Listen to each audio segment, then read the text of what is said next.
तिने काय अभ्यास केलेला?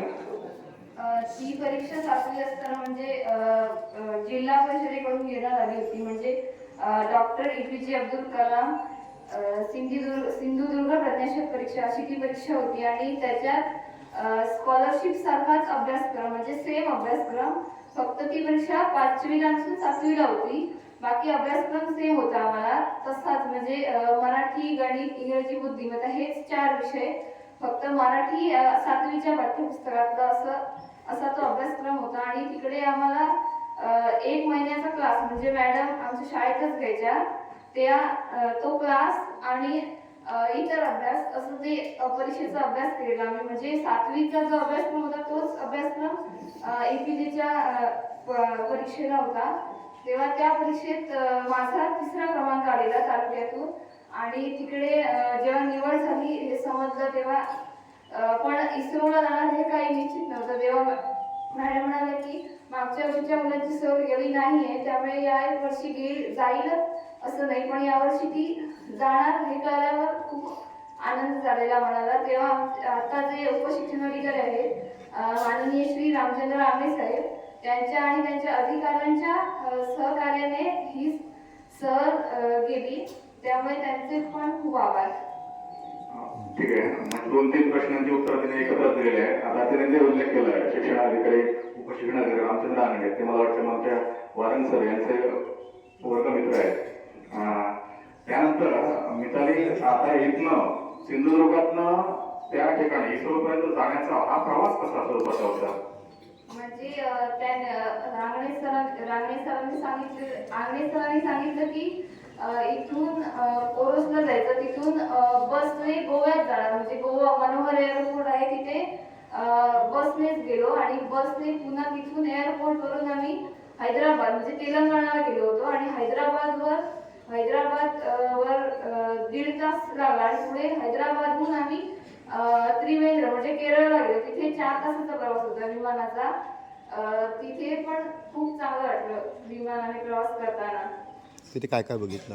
इस्रोला ज्यावेळी भेट दिली होती त्यावेळी तिथनं तुम्हाला काय काय माहिती मिळाली, म्हणजे वेगळं काय बघितलं तुम्ही त्या ठिकाणी? तिथे आम्ही जेव्हा केरळला गेलो आम्ही ज्या दिवशी गेलो त्यावेळी नेमका बुधवार होता. आणि तिथे जे पोलीस होते त्यांनी आम्हाला सांगितलं की दर बुधवारी तिथे कोणत्या ना कोणतं रॉकेट लॉन्चिंग होतं. आणि आम्ही ज्या दिवशी गेलो त्या दिवशी रोहिणी 200 हे रॉकेट लॉन्चिंग, या रॉकेटचं लॉन्चिंग आम्ही पाहिलं. म्हणजे समुद्र किनाऱ्यावर जाऊन तिथे आम्ही ते लॉन्चिंग पाहिलं. आणि तिथे जे पोलीस होते ते म्हणाले की जेव्हा हे रॉकेट लॉन्चिंग हे रोजचं आहे म्हणजे बुधवारचं होतं. एप्रिल महिन्यात जेव्हा श्रीहरिकोटाला लॉन्चिंग होतं तेव्हा आजूबाजूची 20 किलोमीटरची जमीन हलते असं त्यांनी सांगितलं. आणि तिथे गेल्यावर आम्ही पाहिलं की तिथे जे माहिती देणारे होते ते इंग्लिश माध्यमातून देत होते. तेव्हा सर म्हणाले की ते पहिलं जे यान म्हणजे पहिलं जे रॉकेट पाठवलं होतं ते 1 किलो 20 ग्रॅमचं होतं. आणि त्याच्यानंतर हळूहळू प्रगती करत करत 2000 किलोपेक्षा जास्त यान किंवा रॉकेट पाठवण्या इतकं इस्रो विकसित झालेला आहे. नक्कीच आपल्याला माहित आहे की बाहेरचे देश सुद्धा सध्या भारताकडे या लॉन्चिंगसाठी येत आहेत, म्हणजे त्यातनं भारताला आर्थिक स्वरूपाचे पण खूप त्या ठिकाणी मिळकत या ठिकाणी होते. बरं, त्यानंतर पर्यटनाच्या स्वरूपात या शैक्षणिक सहलीचा तुला कसा उपयोग झाला, म्हणजे काय काय अन्य बघितलं इस्रो सोडून? एकतर म्हणजे आम्ही आमच्या 8वीच्या पाठ्यपुस्तकात जे श्रीपाद शिलेचा उल्लेख केला आहे ते आम्ही प्रत्यक्षात पाहिलं. म्हणजे श्रीपाद शिलेवरचं स्वामी विवेकानंदांचं स्मारक आणि तिथले एक प्रसिद्ध कवी होते त्यांचा जो उंच मोठा असा खूप उंच पुतळा आहे. म्हणजे आम्ही जेव्हा त्याच्या जवळ गेलो तेव्हा फक्त एक पायाचा अंगठा आम्हाला म्हणजे पाहता आला, बाकी ते खूप उंच आहे. आणि तिथे काचेचं पूल वगैरे आहे, म्हणजे काचेवरून जाताना कसं वाटतं तेही आम्ही अनुभव घेतला. त्याच्यात आम्ही जे केरळचं प्रसिद्ध राज्य आहे पद्मनाभी स्वामी मंदिर, तिथे असं आहे की एक भाग सोन्याचा आहे, म्हणजे तो झाकून म्हणजे अंधारात ठेवलेला आहे. आणि त्याच्यात श्री विष्णुदेवांची एक मूर्ती आहे. आणि असे 3 गाभारे आहेत ज्याच्यामध्ये श्री विष्णुदेवांचा एक असा झोपलेला पुतळा आहे. नाभीतून एक कमळ फुललेलं आहे, त्याच्यात ब्रह्मदेव असते अशी ती मूर्ती आहे आणि त्याच्या दोन्ही बाजूला एक शेषनाग यांचं आहे आणि एक लक्ष्मी देवीचा गाभारा आहे. त्याच्यात आम्ही ज्या वेळेला गेलो त्यावेळी आरती सुरू होती आणि तिथे पालख्या बाहेर येत होत्या, म्हणजे 3 फेऱ्या घेतात त्या पालख्या. जी शेषनाग यांची होती त्यांची पालखी सोन्याची आणि बाकीच्या 2 पालख्या चांदीच्या. आणि तो स्वर्णभाग पण आम्हाला दाखवला, तिथे तो अंधारात ठेवलेला आहे स्वर्णभाग, पण तो सोन्याच्या त्या मूर्तीमुळे चमकतो. असं ते सुद्धा पाहायला मिळाले. परत प्राणी संग्रहालयात गेलो होतो, तिथे मोर, गांडोर आणि शहामृगाचे वेगवेगळे प्रकार, बदकांचे वेगवेगळे प्रकार, पुन्हा तिकडे हिंस्र प्राणी म्हणजे चित्ता, बिबट्या आणि लांडगे, त्याप्रमाणेच सिंहासारखे वेगवेगळे प्राणी आणि खास म्हणजे आम्हाला वाघाचा डरकाही होताना ते पाहता आलं. आणि पुन्हा चित्त्याची छोटी छोटी पिल्लं ठेवलेली आहे. आणखी पानघोडे, हत्ती असे वेगवेगळे प्राणी तिथे होते, म्हणजे पाण्यात राहणारे. पुन्हा गवारेडा, डुक्कर हे सगळे प्राणी तिथे पाहायला मिळाले. नक्कीच हा अनुभव तुझ्यासाठी नक्की प्रेरणादायी ठरेल. या अनुभवाची शबरी आयुष्यात किती उपयोग पडेल तुला आणि आपल्या शाळेतील विद्यार्थ्यांसाठी? तिथे म्हणजे आपण कशा प्रकारे प्रयत्न केले पाहिजे, म्हणजे जर आपल्याला सायंटिफिक म्हणजे सायन्सच्या क्षेत्रात जर पुढे जायचं असेल तर त्यासाठी काय काय प्रयत्न करावे लागतील हे तिथून आम्हाला कळलं. म्हणजे तिथे आम्हाला आमच्या महाराष्ट्रातील म्हणजे मुंबईत राहणारे एक शास्त्रज्ञ भेटले तिथे, जे सूर्याच्या कक्षेत काय म्हणजे सूर्य आणि पृथ्वी यांच्यातील काय संबंध आहे त्याच्यावरती अभ्यास करतात. त्यांनी आम्हाला सांगितलं की खूप कष्ट करावे लागतील त्याच्यासाठी.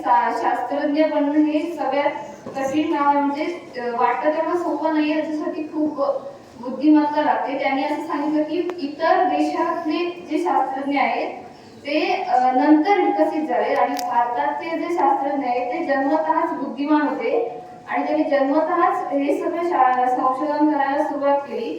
त्यामुळे आपल्याला जर कुठल्याही क्षेत्रात पुढे जायचं असेल तर आपण मुळातच त्याचा ध्यास घेतला पाहिजे, त्याचे प्रयत्न केले पाहिजेत.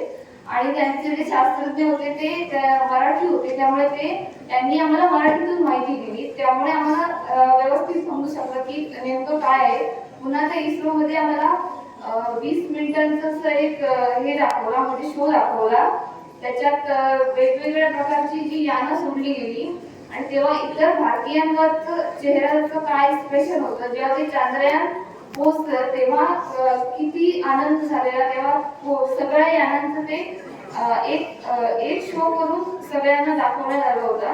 म्हणजे पूर्वीचा भारत कसा होता आणि आताचा भारत कसा आहे, म्हणजे आता विकसित भारत कसा दिसतो. तेव्हा तो जो राकेश शर्मा यांचं जे वाक्य होतं तेव्हा त्याचे शूटिंग घेतलं होतं, म्हणजे तेव्हाच्या पंतप्रधान श्रीमती इंदिरा गांधी यांच्याशी जेव्हा राकेश शर्मा संवाद साधत होते तेव्हा त्यांनी जो प्रश्न विचारला होता की यहाँ से भारत कैसा दिखता है, तेव्हा राकेश शर्मांनी सांगितलं होतं की सारे जहां से अच्छा हिंदुस्तान हमारा. तेव्हा ते शूटिंग होतं, म्हणजे कॅमेरा तेव्हाचा जरासा वेगळा होता, ते आम्हाला दाखवलं होतं. आणि पुन्हा तिकडे जे उपग्रह फिरतायत पृथ्वीच्या आजूबाजूला ते कसे फिरतात, त्यांचं काय काम आहे, ते कसं कार्य करतात ते आम्हाला दाखवलं होतं. म्हणजे ते उपग्रह कोणत्या दिशेने फिरतायत, ते किती फिरतायत, ते कृत्रिम उपग्रह कसे फिरतायत ते आम्हाला दाखवलेलं. आणि पुन्हा ती पृथ्वीवर ती जी आकृती दाखवली होती, ज्या पृथ्वीच्या भोवताली जे 3 उपग्रह दाखवले जात आहेत, म्हणजे 3 उपग्रह फिरतायत, त्याचं ते असं एक मॉडेल ठेवलेलं होतं मोठं ते होतं. आणि पुन्हा ते उपग्रह 3 प्रकारचे कृत्रिम उपग्रह कशा प्रकारे वेगवेगळी कामं करतात ते आम्हाला सांगितलं होतं. आणि जे तिथे आम्हाला शास्त्रज्ञ वगैरे असं काही बघता नाही येतं, फक्त ते मराठी शास्त्रज्ञ होते जे त्यांच्या आई वडिलांना घेऊन तिथे आले होते, तेव्हा मला त्यांनी माहिती दिली की त्यांनी कसे प्रयत्न केले, पुन्हा त्याच्या आई वडिलांनी कसे प्रयत्न केले त्यांच्यासाठी. तर ते म्हणाले की आपण शून्यातून विश्व उभं करायला पाहिजे. ते असं सांगत होते की त्यांच्या घरात अजिबातच परिस्थिती नव्हती की आपण पुढे शिकू. म्हणजे ते सांगत होते की आम्ही साध्या शाळेमध्ये त्यांना प्रवेश दिला होता. त्यामुळे पुढे त्यांनी इतके प्रयत्न केले की 10 वर्ष त्यांच्याकडे लाईट नसताना सुद्धा त्यांनी अभ्यास केला. त्याच्यातून आम्हाला असं शिकायला मिळालं की आपण प्रयत्न केलेच पाहिजेत. म्हणजे करणारा कसाही करतो, जरी नसेल काही त्याच्याकडे तरी सुद्धा तो जसं आपल्याला जे आपल्याला मिळवायचं आहे ते मिळवतोच, असं त्यांनी सांगितलं आम्हाला. धन्यवाद मिताली, तुझं खूप खूप अभिनंदन. आणि आमचे संस्कार करताना आणि यांच्या वतीने तुला भावी वाटण्यासाठी शुभेच्छा. आणि आपल्यामध्ये सुद्धा अनेक शास्त्रज्ञ या ठिकाणी तयार होत आणि जे आपल्या राकेशमन सांगितलं होतं, सारे जहां से अच्छा हिंदुस्तान हमारा, सबसे अच्छा हिंदुस्तान बनाने के लिए हम जरूर प्रयत्न करेंगे. इथे तुझं अभिनंदन करतो आणि इथेच थांबतो, कारण आपले 11 विषय